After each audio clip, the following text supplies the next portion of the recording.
गड्ढा लगभग खोद के तैयार हो चुका है। चलो अब मैं भोला को इसी गड्ढे में दफना देता हूँ।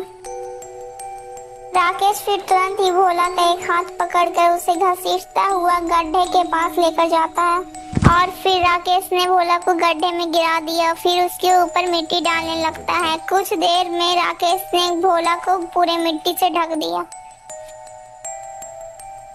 और राकेश फिर जल्दी से उस मृत सूअर को अपने कंधे पर रखता है और फिर महल की ओर चल देता है।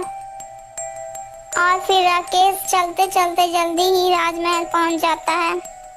राजा राकेश के कंधों पर सूअर को मरा हुआ देखकर बहुत ही आश्चर्य हो जाता है। अरे इसके जैसा मूर्ख और घमंडी इंसान मेरा दामाद बनेगा? यानी मैंने अपना यदि इसको राज सौंपा तो ये मेरे पूरे राज्य का विनाश कर देगा अपने हाथों। क्या करूं, मैं अपने वचन से पीछे भी नहीं हट सकता। क्या हुआ महाराज, आप किस चिंता में डूब गए? आपने अभी तक विवाह की तैयारी नहीं की? अरे बेटा, मैं अपनी पुत्री से तुम्हारा विवाह अवश्य कराऊंगा, लेकिन अभी नहीं, क्योंकि पंडित जी ने कहा है कि अभी 7 दिनों तक अच्छा मुहूर्त नहीं है। इसलिए हम तुम्हारा विवाह 7 दिनों के बाद ही करवाएंगे और राज भी 7 दिनों के बाद ही देंगे।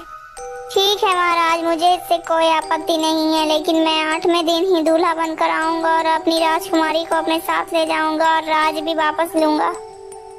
इतना बोलकर राकेश वहां से वापस चला जाता है।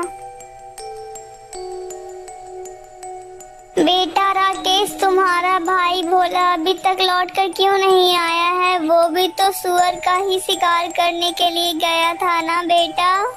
अरे पिताजी, आप मेरा दिमाग क्यों खा रहे हैं? आप ही चले जाइए ना, ज्यादा हो रहा है तो आप ही ढूंढ कर लेकर आ जाइए ना भोले को। लेकिन बेटा, तुम तो अच्छी तरीके से जानते हो ना कि मैं उठ और चल नहीं सकता हूँ, इसीलिए बेटा तुम ही जाकर देखो ना कि तुम्हारा भाई भोला कहाँ रह गया है, अभी तक नहीं आया। अरे पिताजी, मैं नहीं जाऊँगा। यदि वो वापस नहीं आया है तो इसका मतलब उसे किसी जंगली जानवर ने खा लिया होगा। अरे नहीं नहीं बेटा, ये तुम कैसी बातें कह रहे हो? तुम ऐसा मत कहो, ये मत भूलो कि वो तुम्हारा ही भाई है। अरे बेटा, बुरे वक्त में एक भाई ही दूसरे भाई का सहारा बनता है बेटा।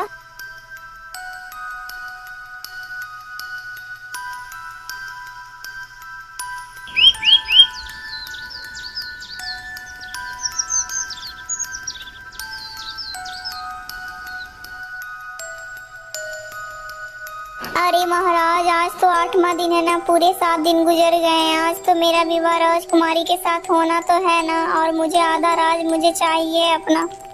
हे भगवान, क्या आपने मेरी पुत्री का विवाह इसी आदमी के साथ तय कर दिया है क्या? अगर ऐसी बात है तो मैं अपनी पुत्री का विवाह इसी से करवा दूंगा। ठीक है, तुम यहीं पर कुछ देर बैठो, मैं अभी पूरे राज में घोषणा करवा देता हूँ कि मेरी पुत्री का विवाह है। मंत्री जी, आप जल्दी से जाइए और पूरे राज्य में घोषणा करवा दीजिए कि राजा की पुत्री का विवाह है और आप सभी को जल्दी से जल्दी महाराज ने बुलाया है। सुनो सुनो सुनो, आज राजा की पुत्री का विवाह है तो राजा ने आप सभी को जल्दी से जल्दी राजमहल में बुलाया है। आप सभी लोग पहुंच जाइए।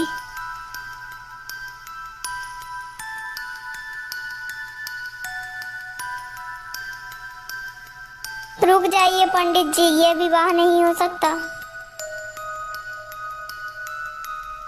अरे भोला बेटा, तुम कहाँ से आ गए? तुम तो मर गए थे ना?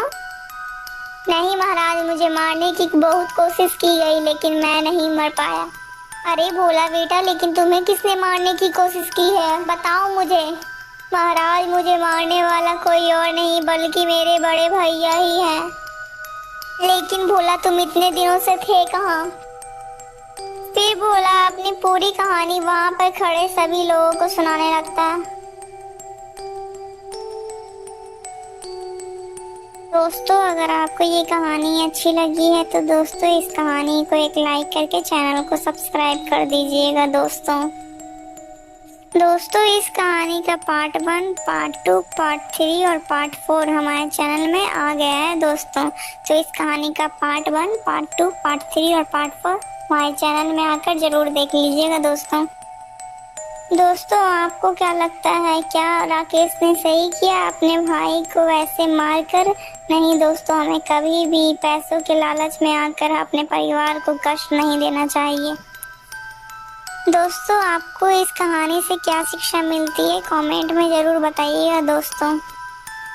और हाँ दोस्तों, इसकी आगे की कहानी अगर आप लोग देखना चाहते हैं तो ये भी कमेंट में बताइएगा। वैसे दोस्तों इसके आगे की कहानी देखने के लिए हमारे चैनल के साथ जुड़े रहिएगा दोस्तों। और हाँ दोस्तों, इसका पार्ट 5 भी जल्दी आ जाएगा, इसीलिए हमारे चैनल के साथ बने रहिएगा दोस्तों। हमारे चैनल में ऐसी ढेर सारी कहानियाँ हैं दोस्तों, तो हमारे चैनल में आकर ऐसी और कहानियाँ आप लोग ज़रूर देखिएगा दोस्तों।